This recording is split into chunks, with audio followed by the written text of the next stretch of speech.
What most women don't know is that the feminist movement was not a comeback on the social values of Western culture, but on the theological moorings under it. For example, Gloria Steinman of Miss Magazine once wrote, "By the year 2000, we will rear children to believe in human potential, not God." Another leading feminist, Ann Gaylor of Humanist Magazine, added, "Let's forget about the mythical Jesus.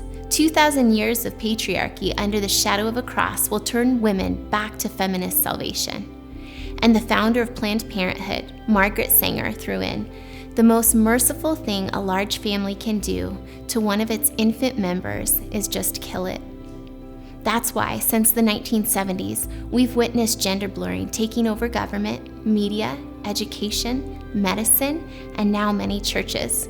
And whether it's a cabinet member in the White House or a drag queen for Bud Light, the feminist agenda of gender blurring now rules society. But that isn't God's design for women. In 1 Timothy 2, verses 8 through 15, Paul clarifies the 4 marks of Christian womanhood, and they're far different from what secular culture demands. First, Paul clarifies a Christian woman's style.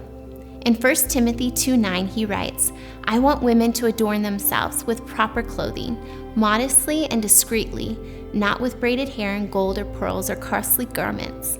And ladies, the words Paul uses here refer to our physical and spiritual ordering before we leave the home.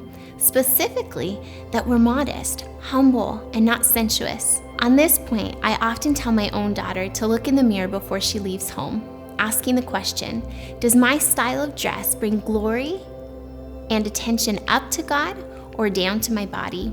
Second, Paul touches on the Christian woman's sincerity. In verse 10, he continues, "But rather by means of good works, as befits women making a claim to godliness." And here he switches from the negative, what not to do, to the positive, what to do.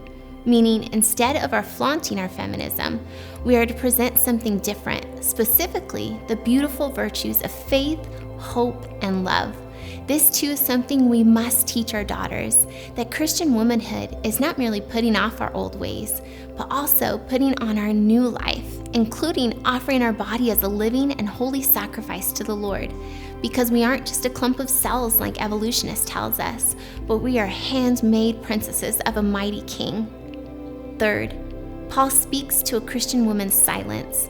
In verse 11, he adds, "Let a woman quietly receive instruction with entire submissiveness. And I do not allow a woman to teach or exercise authority over a man, but to remain quiet." And dear sisters, the only thing that will rile us about this verse is our flesh, because Paul is actually describing a wonderful reality, that though we are equal to men in our value, we are beautifully unique in our role. And so there will be harmony in marriage and in the church. And also notice he supports this by pointing all the way back to the Garden of Eden, stating in verse 13, "For it was Adam who was created first, and then Eve." And this means that we don't carry our unique role because of the culture we live in, but rather because of God's very creation itself. God literally made the man to be a leader and made us to be his helper. And that's why our greatest fulfillment and highest joys will always culminate in the role of obedient wife and mother. And that's why he finishes with the Christian women's significance, concluding, "But women shall be preserved through the bearing of children, if they continue in faith and love and sanctity with self-restraint." In his closing, Paul's just reminding the woman who's feeling listless, undervalued, that she's been given the high calling of raising and launching young men and women to leave a legacy for God's glory. So my sisters, don't buy into the demonic lies of feminism. Rather, accept the beauty of your equal value and unique role, knowing that by doing so, you're salt and light to this world, and countering a world system that destroys lives and sends to hell.